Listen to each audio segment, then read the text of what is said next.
Hi everybody, it's time for another midweek chat. I thought it'd be fun to go out in the rain. I'm under a tree right now, so hopefully it keeps the water out of the off the lens of the camera here. But so maybe you know where I am in Eau Claire here. This is maybe before we go, we can take a little walk through the Labyrinth behind me off this shoulder right over there.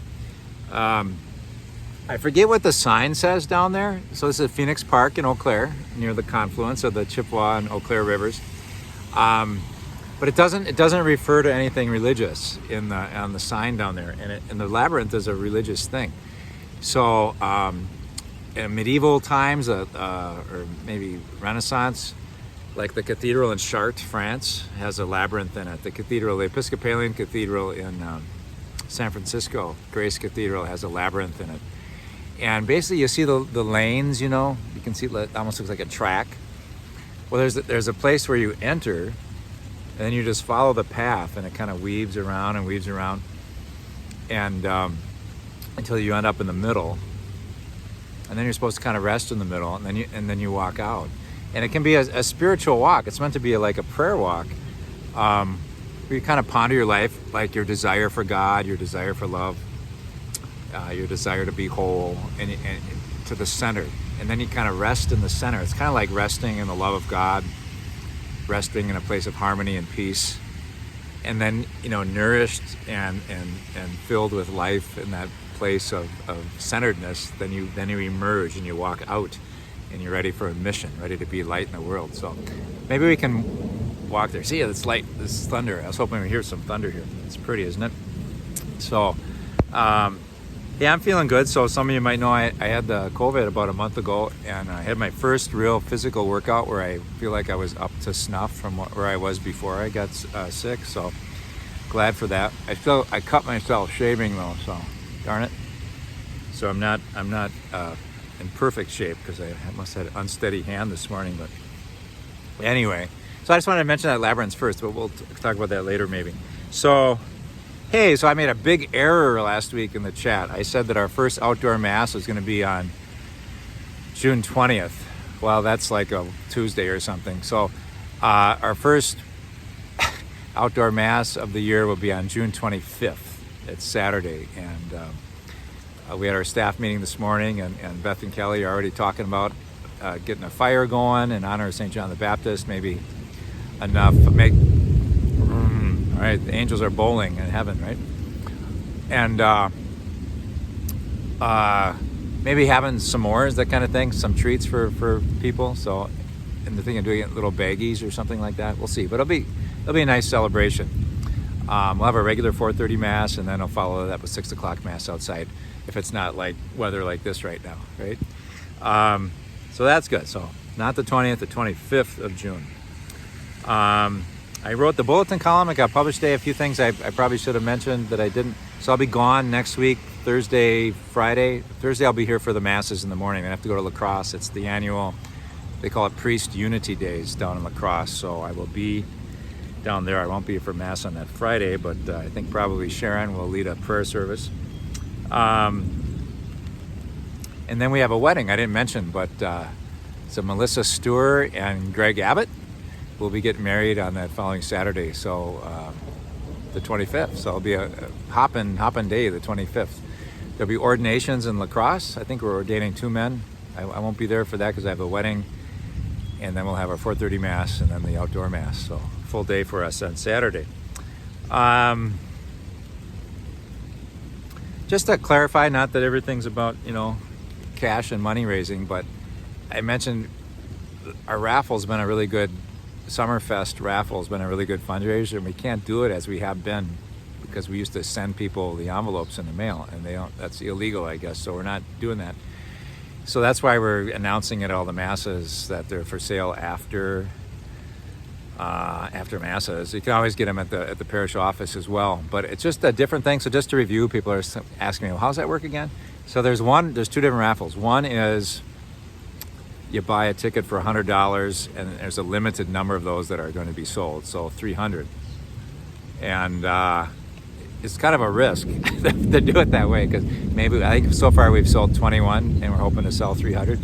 So I'm not sure, honestly, what happens if we sell like 48, if the prize buddy still stays the same or what, I suppose. I think it's what it's been advertised. So, but we have some weeks to sell that. And the other one's a 50-50. So whatever's purchased in there, there'll be one winner and gets 50% of the pot. But the other one, there'll actually be 5 winners. So that's all I hope that's a little clarifying. Summer, hopefully we'll have a great summer together. So, hey, guess what? We edged over our target for the capital campaign, for the Inspired by the Spirit. So we had our little in-pew appeal last weekend and had some response for there, and it put us over our target. However, if you're still planning on contributing, that would be good. I don't want, just because we hit our target doesn't mean we don't welcome more pledges. Partly because a lot of pledges don't end up being fulfilled sometimes, and also up to our target, the split of the money was 65% stays in St. James for the arcade statement to refurbish Rourke Hall and to increase our parish endowment. And after we hit our target, then 80% of what's raised comes back to those needs. So that'd be real good. So anyway, thanks so much to people that were able to respond, and thanks to people that weren't able to respond but wanted to, as part of our parish life together, right? So so that's good. So we're kind of done with that. We don't have to have any more announcements about the and the pledges toward this goal, this 80-20 split. They're our official amount raised, that'll end after the 24th of June. So we get your pledges in by then. Okay, great, very good. Okay, so then we'll get into summer, and hopefully just enjoyable, easy times to gather on our weekends. I hope you have time with friends and family. You can take advantage of the milder temperatures. Maybe see your neighbors that you never see during the winter when we're all holed up. We'll have some fun things in the parish. We'll have kayaking starting at Trigo. We're going to do that at the Kinney Connect. We did it once in River Falls. They were just charging too much. It was just too much to, the cost was a little prohibitive. But Trigo is a beautiful place, Namakogan River. So we'll have a day of kayaking on June 10th. Okay, well, that's a Sunday. So we'll go after Mass, probably leave, 11:30, something like that. 12 at the latest. But it'll be that Sunday. So if you want to go, reserve your Sunday afternoon. That's up, north of Rice Lake and all that, so it'll be good. And then there's a tubing trip. It's more youth directed. That'll be on July 27th. Okay, so that's more midweek, I guess, right? The 10th is a Sunday, 17th, 24th. Sounds like that's a Wednesday, the 27th. Is it? I don't know. It's midweek anyway. So let's see what else we got going here. The Elizabeth Ministry. So I know Jesse Crow is super active in that, and Beth Cerny. Is Ruth Ebert? I don't mean to, as soon as you start mentioning names, you forget to include everybody. But it's a ministry to people that just have had a baby, and trying to kind of revitalize that. And the main conduit we've had to find out who these people are is baptism class. And we find out, and people offer to make a meal for them. With COVID and everything, people are a little more hesitant maybe to receive a meal from outside. And so we're making gift cards available, have a night out on us. They'll get some takeout or something. So it's a great thing. It's one of those things where there's a lot of people that want to be able to give to that, want to help support families with a newborn, and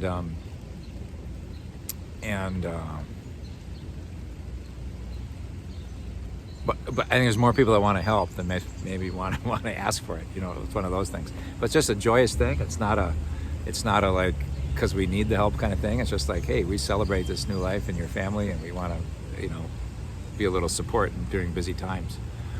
And also, please let us know if there's something tragic that happens in your life, where you're planning to have a child and the pregnancy didn't come to term. So we don't want to forget about you, because that's a great heartache. And so that group would be able to reach out to you as well. So keep that in mind, or if you know somebody in that situation. Okay? Here comes a street sweeper. Speaking of street sweepers and cleaning on this rainy day like today, I don't know if any of you ever heard of Dick Figamiller.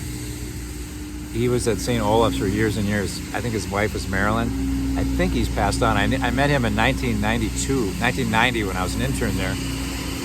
And waved to the street cleaner. He's having a good old time. I love when the street cleaners go by. It's good for bicycling. You don't get as many flat tires. But in terms of like cleaning the streets, we were praying once. I was a seminary intern, and part of what I did was I would have this hour of, not even an hour, but at a certain time of the week, I'd introduce a different way to pray.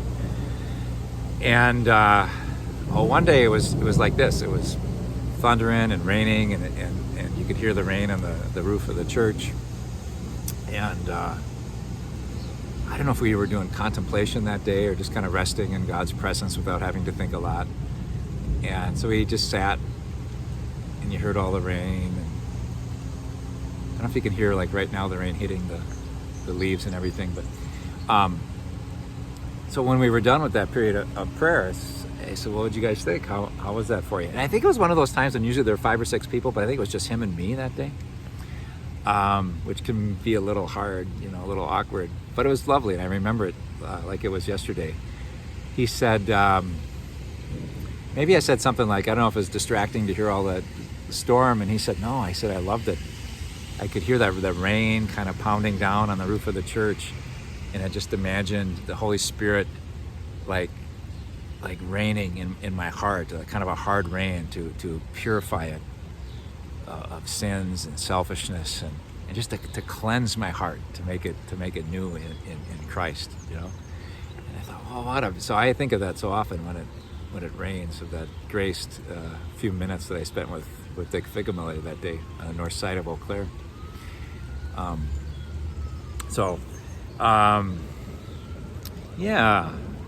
This is, I think other parish news so much, so Summerfest is the second week in August, so I think it's August 13th, 14th.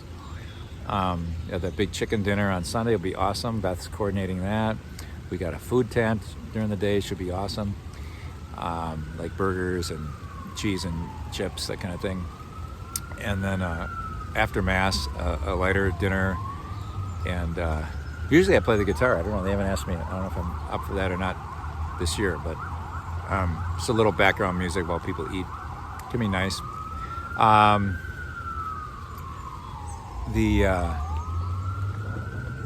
Isn't that great? I love thunder. So, yeah. Oh, so we didn't get a turnout at softball this past Sunday. The weather was perfect. I was like, it's going to be a great night for softball. And then we had 4 people come to watch, but nobody came to play. So Mike might have come to play. I think maybe he had a glove, but so it would have been 2 of us. So we'll try it again, try to get the word out better. I know families are busy and all that. I'm not trying to guilt people into coming, but it can be a heck of a lot of fun, and we just didn't have anybody show up. So the next one we'll try for is June 26th, the Sunday. That'll be a big weekend. It'll be the Sunday of our outdoor Mass and all that, and then we'll try the bike ride at noon, and then a softball at 6. So this Sunday is the Feast of the Body and Blood of Christ coming up, and obviously a time that we highlight the Eucharist. I'm excited that this will be our I shouldn't have started the sentence that way. It's to highlight the Eucharist. It's the greatest thing we got going in our church, I think.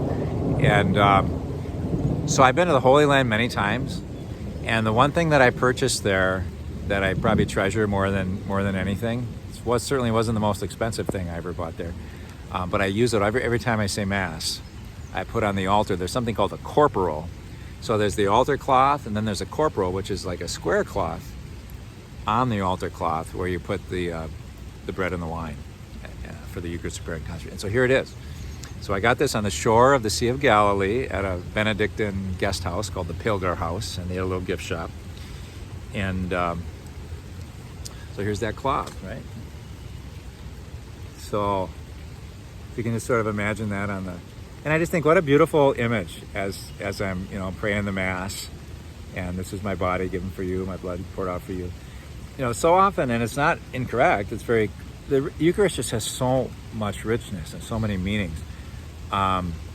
Certainly the cross is one. It's my body given for you. I'm gonna die the next day. Where you can remember me and my sacrifice that I made for you through this Eucharist and this sharing. But it's also just this abundant love of God being poured out to us.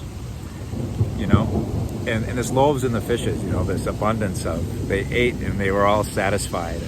And God's desire to feed us, and He sees us, and He sees that we're hungry, and He knows that we need His life and His sustenance, His sustaining love, our daily bread from Him. And so I just love seeing those loaves and fishes on the altar every time that I say Mass. So that'll be our gospel reading as we celebrate the feast of the body and blood of Christ this week.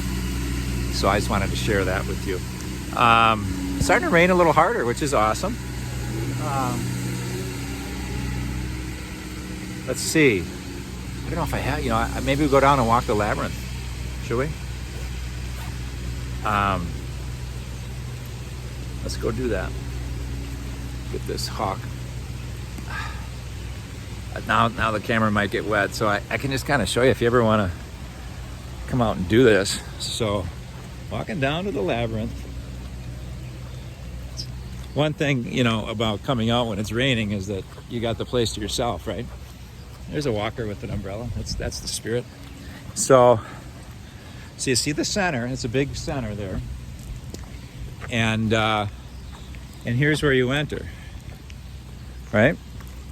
See, it says about the labyrinth here.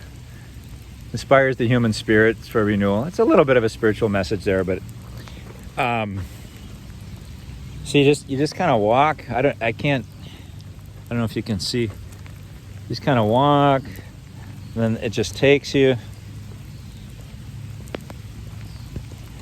And I don't think I'm gonna walk the whole thing with you right now, but like I say, while you're walking, you just think about your life. I just have to think about your life.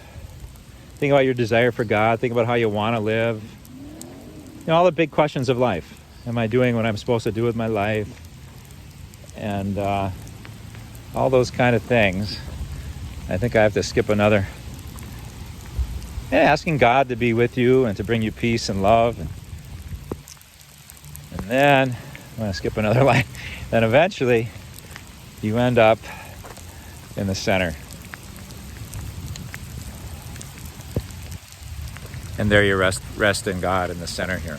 Just kind of appreciate the God who loves you, that you're a beloved child of God, that all shall be well. There's a lot of challenges in life, but it's good to be here now. And so it is with every moment of our life. Then energized with that, then you head out. And I'll just kind of skip the whole walking out and just leave here.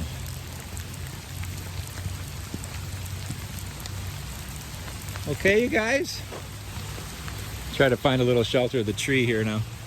Hopefully my camera doesn't need to be dry. So anyway, God bless everybody. Maybe a quick refrain of thinking of Dick Figamiller and the desire of God to purify our hearts, to make them whole, to make them more and more capable of the very love of God to our neighbor. Cleanse us, O God. Give us life through your Spirit. Help us not to be preoccupied with ourselves so much, but to live with you and to glorify you with our lives by the love that we can share.